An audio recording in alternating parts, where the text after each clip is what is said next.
The sports hub देगा देश को अंतर्राष्ट्रीय खिलाड़ी। हर साल 1000 खिलाड़ियों का होगा चयन।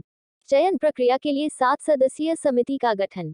कानपुर के पालिका स्टेडियम में बने मल्टी स्पोर्ट्स इंडोर स्टेडियम में अब हुनरमंद खिलाड़ी 22 खेलों की बारीकियां सीखेंगे। स्मार्ट सिटी इंडिया लिमिटेड के तहत द स्पोर्ट्स हब हर साल आर्थिक रूप से कमजोर 1000 खिलाड़ियों को निःशुल्क प्रशिक्षण प्रदान करेगा, जहां प्रशिक्षण के बाद खिलाड़ी अंतर्राष्ट्रीय स्तर पर अपनी प्रतिभा का प्रदर्शन करेंगे। मंडलायुक्त की पहल पर खिलाड़ियों के चयन के लिए 7 सदस्यीय समिति का गठन किया गया है। इंडो कॉम्प्लेक्स में अपर नगर आयुक्त की मौजूदगी में चयनित समिति के सदस्यों ने खिलाड़ियों के चयन को लेकर रूपरेखा तैयार की। आपको बता दें, द स्पोर्ट्स हब हर साल आर्थिक रूप से कमजोर 1000 खिलाड़ियों को निःशुल्क प्रशिक्षण देगा।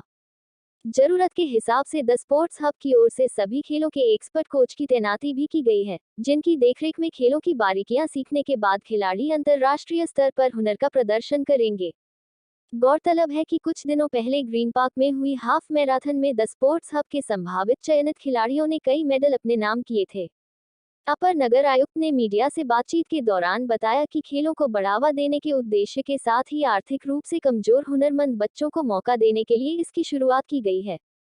आने वाले समय में यहां से देश को कई खिलाड़ी मिलेंगे। वहीं समिति के सदस्य व ट्रांसटेडिया के प्रतिनिधि पी.के. श्रीवास्तव ने बताया कि अभी तक 370 आवेदन प्राप्त किए जा चुके हैं और इसी महीने सीएम योगी आदित्यनाथ का संभावित दौरा भी है। मल्टी स्पोर्ट्स इंडोर कॉम्प्लेक्स का उद्घाटन भी सीएम योगी कर सकते हैं और इस दौरान पहले बैच में चयनित खिलाड़ियों को सीएम खुद स्कॉलरशिप देकर उनकी हौसला अफजाई भी कर सकते हैं। एक बात कहना चाहूँगा, जैसे त्रिपाठी जी ने बताया कि इस स्पोर्ट्स हब में 22 खेलों का आयोजन किया जाएगा।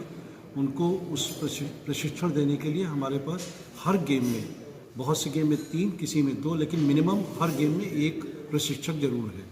इस प्रकार हमारे पास 26 NIS क्वालिफाइड कोच हैं, जिनकी चयन की प्रक्रिया ऑलरेडी बहुत ही रिगरस की गई थी।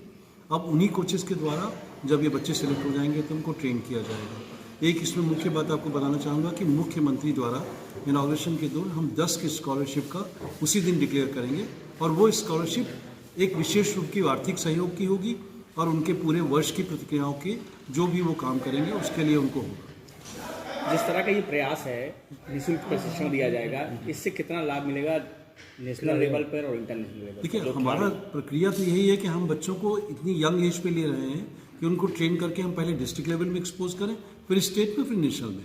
प्रक्रिया का प्रोसेस तो वही है, लेकिन हमारा एफर्ट यही होगा कि पहले हम डिस्ट्रिक्ट में उनको जीतने के लिए प्रेरित करें। जब वो डिस्ट्रिक्ट में जीतेंगे तभी वो स्टेट में जाएंगे।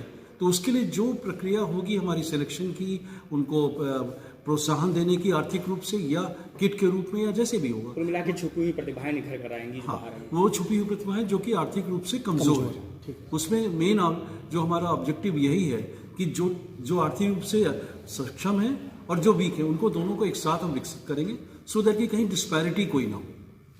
20 फॉर्म हमारे पास ऑलरेडी आ चुके हैं, जिनका इवैल्यूएशन हम कर चुके हैं। आर्थिक रूप से उनका आकलन कर लिया गया है। उनको हमने कानपुर हाफ मैराथन में पार्टिसिपेट करा के रखे, उनकी परफॉर्मेंस का इवैल्यूएशन किया है। अब आज की मीटिंग के बाद जो प्रक्रिया फाइनल होगी, उसके बेसिस पे हम उनका खेल कूद का भी एक पैरामीटर निश्चित करेंगे। ऑलरेडी हमारे पास उनके सर्टिफिकेट्स हैं, उनकी इनकम सर्टिफिकेट्स हैं, उसका एक प्रारूप बन गया है, उसकी टेबल पूरी बनी हुई है। अभी चेयरमैन साहब अप्रूव करेंगे, तो उसके बाद हम उसका आगे का प्रोसेस शुरू करके एक टाइम बाउंड प्रोग्राम बनाएंगे और उस टाइम बाउंड प्रोग्राम में इनॉग्रेशन के तुरंत बाद उस प्रक्रिया को प्रारंभ कर देंगे। जब सीएम साहब आएंगे तब क्या करेंगे? जब वो बता दिया सीएम, हमने उसमें 10 स्कॉलरशिप विशेष रूप से वो अलग से होगी। इसके अलावा जो हम लड़कों को सिलेक्ट करेंगे हर मंथ, हर क्वार्टरली या हर ईयरली बेसिस पे जो भी ट्रेन करने के लिए, उसमें 10 विशेष स्कॉलरशिप जिसका नाम TSH स्कॉलरशिप होगा, वो देंगे। वो उसमें हम एक आर्थिक रूप से भी करेंगे, किट के रूप में भी करेंगे, उनके खान पान सभी उन चीज़ों के लिए किया जाएगा और उनको हम CM साहब से रिक्वेस्ट करेंगे कि वो उसको प्रदान करें।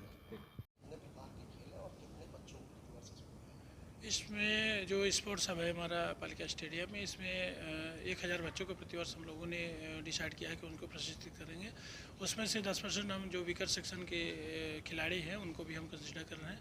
उसके लिए आज ये बैठक हो रही है यहाँ पे, और इस बैठक में क्या तरीका होगा उनको चयनित करने का, इसके संबंध में पूरी रणनीति पर विचार होगा और हम एक डॉक्यूमेंट्स बनाएंगे जिसके आधार पे उन बच्चों का सिलेक्शन किया जाएगा। हम लोगों को क्वार्टरली ये लक्ष्य रखा है कि 300 से 400 बच्चों को प्रशिक्षित करें और उनको सेलेक्ट करके, और टोटली हम 1000 का लक्ष्य वार्षिक रखे हैं। ये हमारा आज उसी के संबंध में एक बैठक यहाँ पे आयोजित की। बहुत सारे बच्चे होते हैं जो इंटर स्टेट खेलते हैं और डिवीज़न स्तर पे खेलते हैं, इंटरनेशनल स्तर पे खेलते हैं, तो उनके लिए हमने मार्किंग का एक प्रावधान बनाया है कि जो बच्चा मान लीजिए इंटर स्कूल खेल रहा है, इंटर स्टेट खेल रहा है, इंटर, तो सभी के लिए हमने एक मार्किंग डिसाइड की है कि इंटरनेशनल वाले को जैसे सबसे ज़्यादा मार्किंग की है, उसके बाद इंटर स्टेट को किया, फिर इंटर डिविजनल स्टेट स्तर पे, इस टाइप से हमने मार्किंग का एक क्राइटेरिया बनाया है। साथ ही हम जो EWS के जो कैंडिडेट्स हैं उनके लिए भी हमने मार्किंग का प्रावधान रखा है कि वीकर सेक्शन के जिससे जो भी कैंडिडेट्स हैं उनको भी हम जो है चयनित कर सकें। समिति में हमारे पास जो है 7 लोग हैं, हमको भी लेकर के 7 ऐसे लोग हैं जो खेल विभाग से संबंधित हैं और विभिन्न सेक्टर के लोग हैं जो उसमें दक्ष हैं, उनको भी शामिल किया गया है। माननीय मुख्यमंत्री जी का आगमन अभी प्रस्तावित है। अभी वहाँ से जैसे ही कोई अभी ऑफिशियल कोई भी वो नहीं आया है प्रोग्राम, और संभावित है कि इसी माह में जो है माननीय मुख्यमंत्री जी का भ्रमण यहाँ पे लगेगा। जैसे ही कोई भी सूचना आती है तो हम अपडेट करेंगे। आपकी परमिशन